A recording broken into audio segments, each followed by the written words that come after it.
Assalamualaikum warahmatullahi wabarakatuh. Saya Ustazah Yasirah. Apa khabar semua? Saya harap semua dalam keadaan sihat. Okay, pada hari ini kita akan belajar satu tajuk berkenaan dengan bidang fiqah untuk pendidikan Islam tingkatan 2, pelajaran 17 unit 1 berkaitan dengan menyapu balutan.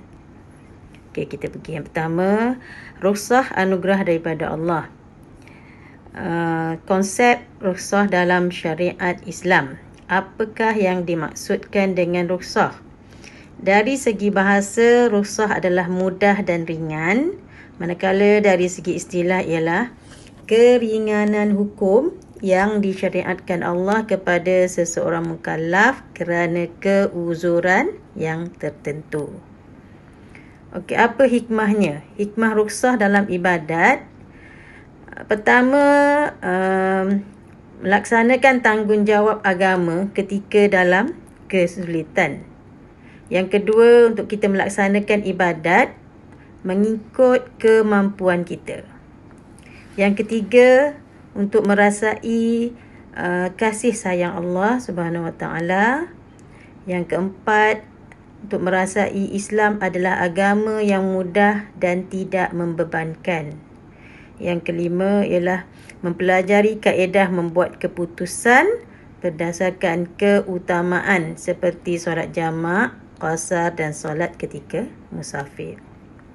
Okey, apa itu menyapu balutan? Apa itu menyapu balutan? Menyapu air ke atas luka bagi menggantikan wuduk untuk membolehkan ibadah dilaksanakan. Okey. Hukum menyapu balutan. Apa hukum? Hukumnya adalah wajib. Hukumnya adalah wajib ketika berwuduk dan mandi wajib sebagai ganti membasuh anggota wuduk yang sakit. Okey. Dalil menyapu balutan. Menyapu balutan ni dibenarkan oleh syarak bagi ketika kesusahan.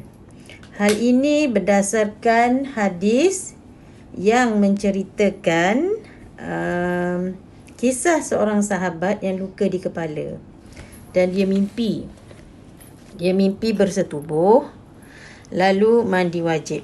Perbuatan tersebut menyebabkan dia meninggal dunia. Dan apabila mendengar kejadian ini, Rasulullah bersabda sebagaimana diriwayatkan oleh Jabir, innama kana yakfihi an yatayammama wa ya'sira atau ya'siba ala jurhihi khirfatan thumma yamsah 'alayha wa yaghsila sa'ira jasadihi. Maksudnya sesungguhnya cukup baginya bertayamum dan membalut luka dengan percakain. Kemudian dia menyapu air atasnya, itu atas balutan tersebut dah, dan mandi keseluruhan badan, iaitu mandi wajib. Okey, kita pergi kepada anggota wuduk tidak berbalut dan tidak boleh terkena air. Anggota wuduk yang tidak berbalut dan tidak boleh terkena air. Kita ada tiga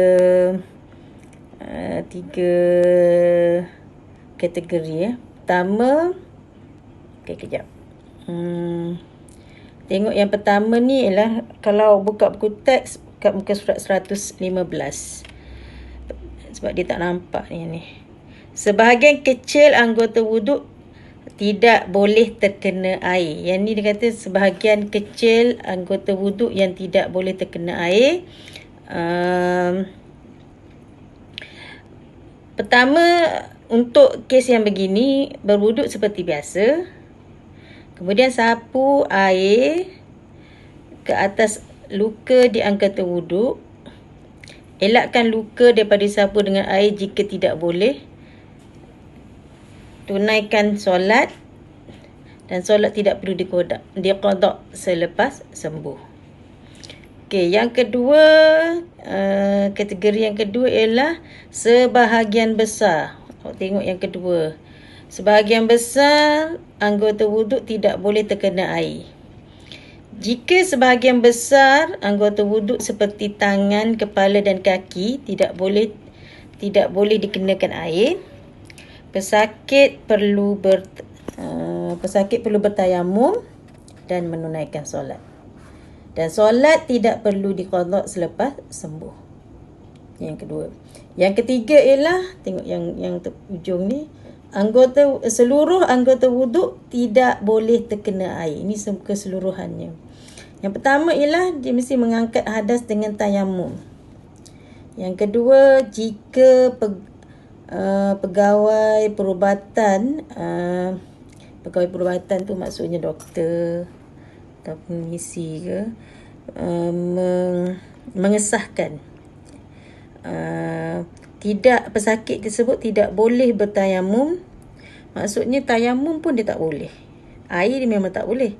Tayamum pun dia tak boleh. Maka solat hendaklah ditunaikan tanpa mengangkat hadas. Dan solat tidak perlu diqada selepas sembuh. Itu yang ketiganya. Okey, setakat ni boleh faham? Boleh. Kalau ada masalah boleh tanya, boleh PM saya. Muka surat 115 kalau buku teks tu. Okey, tengok pada muka surat 116, anggota wuduk berbalut dan tidak boleh terkena air. Bila dia masuk handphone ni, settingnya tak elok sikit. Okay, saya baca yang dalam buku teks. Muka surat 116. Pertama, berwuduk seperti biasa. Yang kedua, apabila sampai ke anggota wuduk yang berbalut, sapu air ke atas balutan itu. Yang ketiga, jika balutan itu tidak boleh disapu dengan air, elakkan daripada menyapunya. Dan yang keempat, tunaikan solat, dan solat tidak perlu diqada selepas sembuh. Itu. Okey. Apabila balutan tercabut atau dibuang, saya tidak boleh berwuduk. Jika ada anggota wuduk tak boleh kena air, saya bertayamum dengan debu tanah. Jika saya tak boleh bergerak, ahli keluarga bantu untuk berwuduk dan bertayamum. Ini persoalan-soalannya. Okey, saya rasa setakat ni dulu. Kalau ada apa-apa permasalahan, pelajar boleh PM saya. Okey, untuk setakat ni kita sampai sini dulu. Nanti saya akan sambung balik. Okey. Wabillahi taufiq wal hidayah. Assalamualaikum warahmatullahi wabarakatuh.